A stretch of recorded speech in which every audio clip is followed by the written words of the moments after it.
Hey, oke guys, welcome back to Cakra Diva Reinkarnasi dalam pembahasan alur cerita Solen 2 Jushi Tangmen episode ke-89.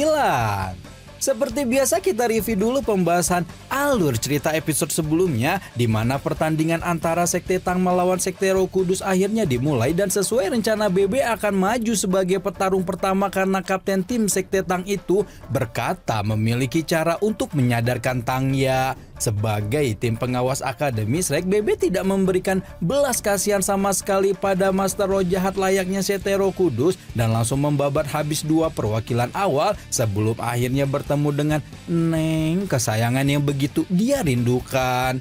Nah, di episode kali ini kita akan melihat upaya luar biasa dan pengorbanan cinta BB ketika bertarung dengan Tangya, di mana Kapten 7 Mosasrek abadi dengan keteguhan dan kasih tak tergoyahkan bertekad menggali kesadaran dan ingatan Mbak Yaya. Meskipun BB tahu bahwa hal itu akan membuatnya membayar dengan nyawa. Gimana cerita lengkapnya? Langsung aja kita terobos satu.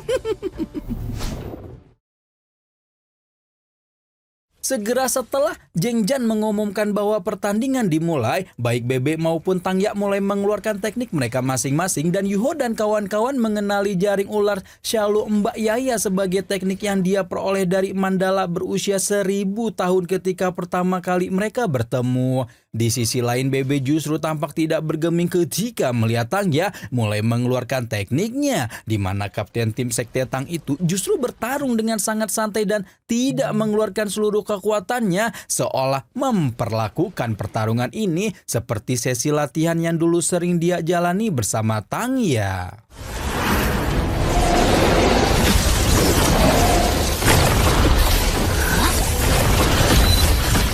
BB melompat ke sana kemari menghindari serbuan rumput biru perak Tangya, di mana meskipun pertandingan masih menjadi tontonan menarik bagi sebagian besar penonton, Sekte Tang menangkap dengan jelas jika BB tidak mengeluarkan seluruh kekuatannya, dan hal itu merupakan kerugian yang bisa membahayakan kakak pertama mereka. Sebenarnya BB masih bisa menghindari seluruh serangan dari sangkar biru perak Tangya, berhubung mereka memang telah sangat mengenal satu sama lain. Tapi Tangya yang saat ini berbeda dengan Tangya dahulu, di mana selain telah berubah menjadi seorang Master Roh jahat, sangkar biru perak itu kini dikendalikan oleh seorang Master Roh suci level 70-an.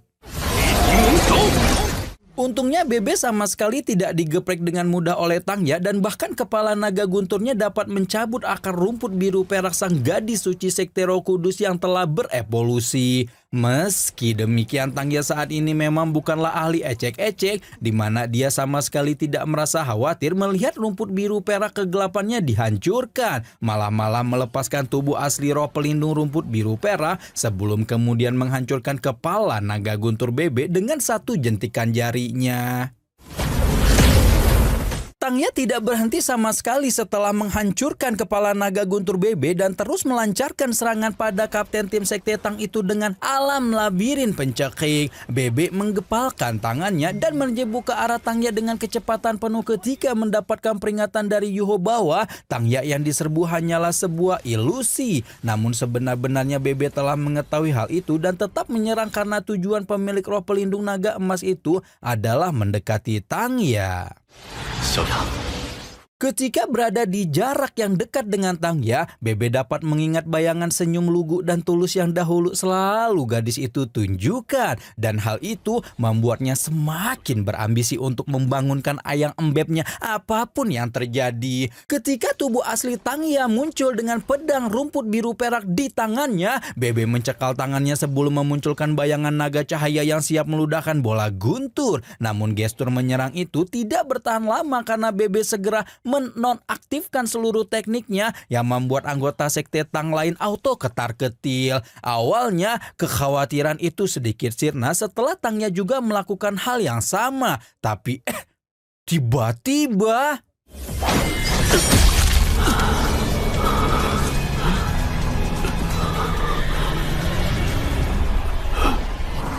Tiba-tiba saja dengan gerakan yang hampir tidak terlihat dengan mata telanjang, Tangya mengeluarkan tombak biru perak dan membuat tombak itu menembus tubuh Bebe dengan begitu kejam. Bu Guru Jo dan anggota Shrek lain panik. Jong Liwu menunjukkan kegirangan berpikir bahwa membunuh Bebe akan membuat seluruh dendamnya kepada Muon terbalaskan. Sementara itu di sisi lain, Bebe menunjukkan tatapan sendu ketika menyadari tombak biru perak Tangya telah merobek dadanya sebelum kemudian memanfaatkan kesempatan itu untuk mengeksekusi rencananya untuk membangunkan gadis yang telah menggenggam hatinya tersebut.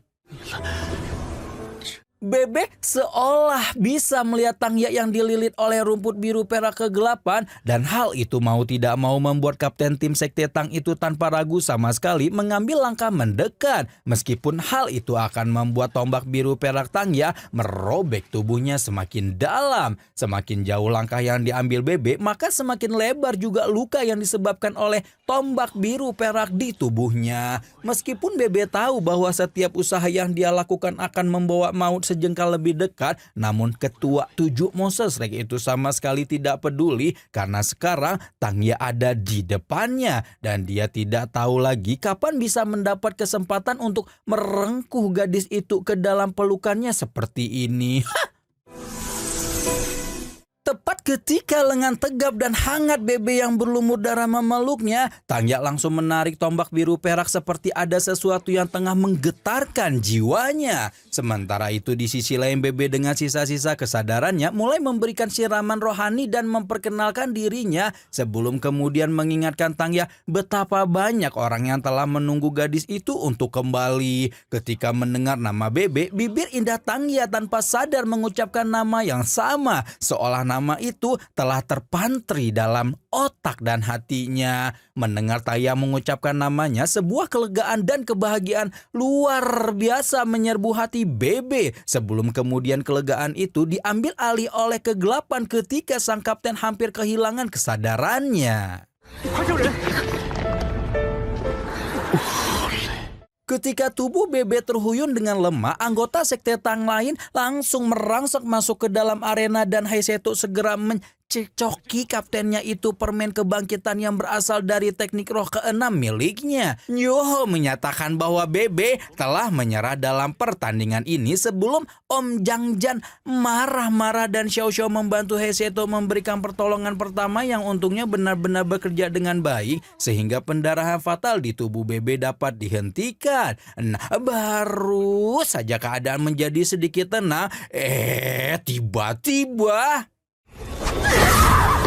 tiba-tiba saja Tangya mengamuk sambil memegangi kepalanya mengindikasikan bahwa upaya mati-matian Bebe memang benar-benar telah membangunkan kesadarannya. Bu Guru Jo berniat untuk mendekati Tangya, namun upaya itu langsung dihentikan oleh Jang Peng yang mengumumkan bahwa Tangya menyerah pada pertandingan ini sebelum membawa gadis suci itu kembali ke kursi pemain dan memberikan beberapa inputan kegelapan gelap. Yuho menatap Bebe yang terluka parah penuh kekhawatiran sebelum akhirnya memutuskan untuk menyerah pada pertandingan individu dan meminta Jeng Jan untuk melanjutkan ke sesi pertandingan tim.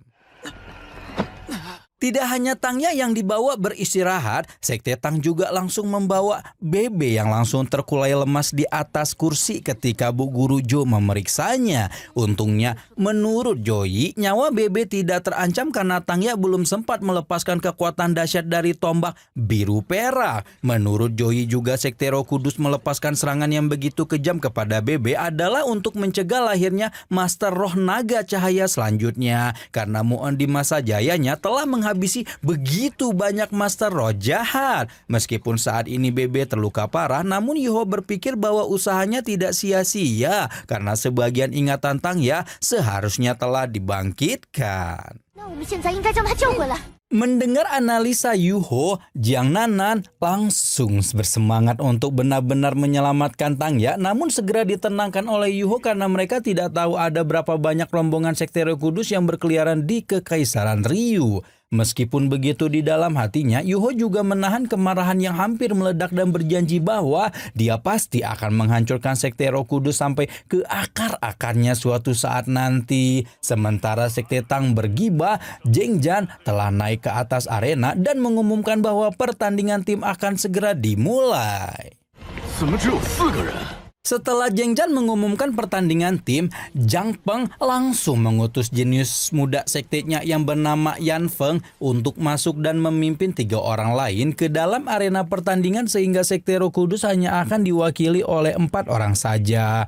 3 orang yang lain bernama Lu Gengying, Tang Dai, dan Gu Yu yang kesemuanya orang tidak salah lagi merupakan ahli muda terkuat yang dimiliki oleh Sekte Roh Kudus. Yuho dan kawan-kawan pun juga menyadari betapa kekuatan 4 orang Sekte Roh Kudus mungkin tidak akan kalah dengan 6 orang mereka, namun juga tidak gentar karena kali ini mereka tidak hanya sekedar mengikuti turnamen, namun juga melawan Master Roh Jahat yang menjadi musuh divisi pengawas Akademi Shrek mereka.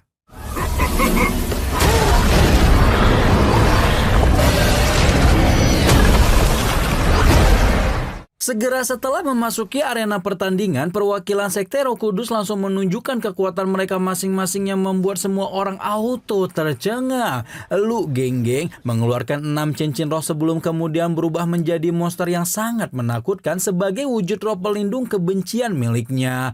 Tang Dai juga tidak mau ketinggalan ketika berubah menjadi kerangka raksasa yang memancarkan energi gelap. Dan Yuho dapat merasakan bahwa roh pelindung Raja Kerangka itu memiliki kekuatan fisik maupun pertahanan yang kuat. Meskipun tidak begitu unggul dalam serangan jarak jauh, Gu Yu berperan sebagai pendukung dan langsung membuat kekuatan 3 rekannya meningkat secara signifikan dengan tongkat tulangnya. Namun hal yang paling membagongkan terjadi ketika pentolan gengnya unjuk gigi karena tidak ada yang menyangka bahwa Yan Peng adalah seorang master roh naga tulang.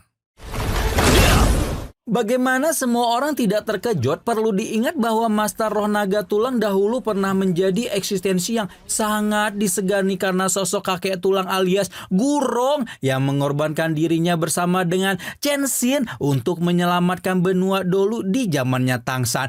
Masih ingat kan? Sangat disayangkan bahwa keturunan orang yang begitu kesatria malah merosot dan menjadi Master Roh Jahat yang menjadi musuh bersama umat manusia saat ini. Namun meskipun Yan Feng dan kawan-kawan tidak salah lagi menjadi orang-orang paling dibenci di stadion saat ini, harus diakui bahwa jenius-jenius muda Sekte Roh Kudus itu adalah Master Roh yang luar biasa. Apalagi Yan Feng dapat dikenali Yuho sebagai Master Roh Suci sejati.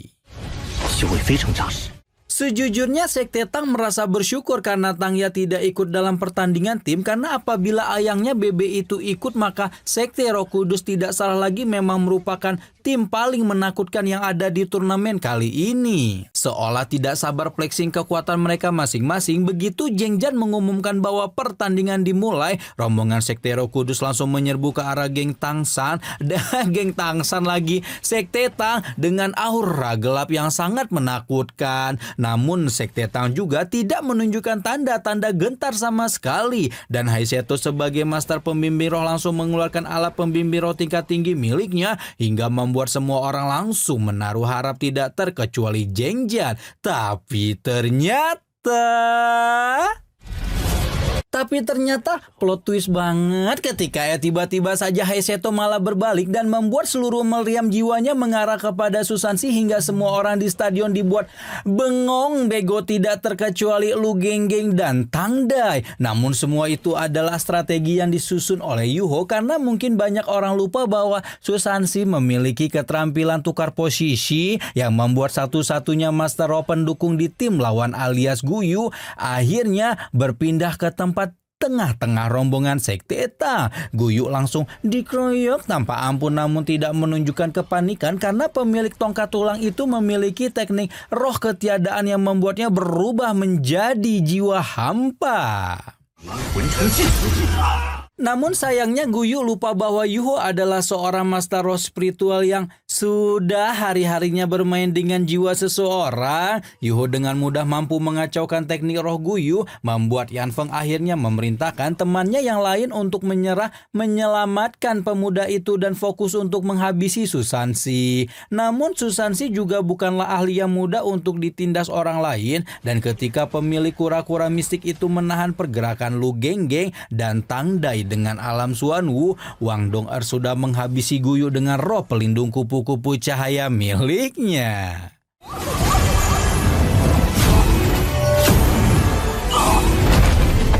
Sudah tidak mau lagi peduli dengan keadaan Guyu yang tidak bisa diandalkan, Yan Feng mengajak Lu Genggeng dan Tang Dai untuk melanjutkan upaya pembunuhan Susansi. Namun sebelum mereka berhasil menjangkau Susansi, pemilik kura-kura mistik itu malah berpindah tempat lagi dan kali ini berganti dengan Yuho yang sudah melakukan penyatuan roh pelindung dengan Wang Dong'er. Sementara Susansi bengek karena telah melakukan pergantian tempat 2 kali berturut-turut, Yan Feng dan kawan-kawan tidak sempat melakukan apapun ketika langsung disapu oleh badai Jinling yang menggentarkan seluruh arena. Waduh, nyesek banget tuh Mas Bebe, demi ayang nyawa pun digadaikan. Untung nggak lewat ya, jadi nanti bisa reunian lagi tuh sama Mbak Yaya. Nah, kira-kira apakah kekuatan gabungan Yuho dan Wandong bisa menyelesaikan pertarungan dengan Sekte Roh Kudus, atau Yan Feng dan kawan-kawan masih memiliki kartu rahasia yang belum ditunjukkan? Nantikan terus pembahasannya hanya di Cakra Diva Reinkarnasi ya. Rama di sini pamit, bye-bye.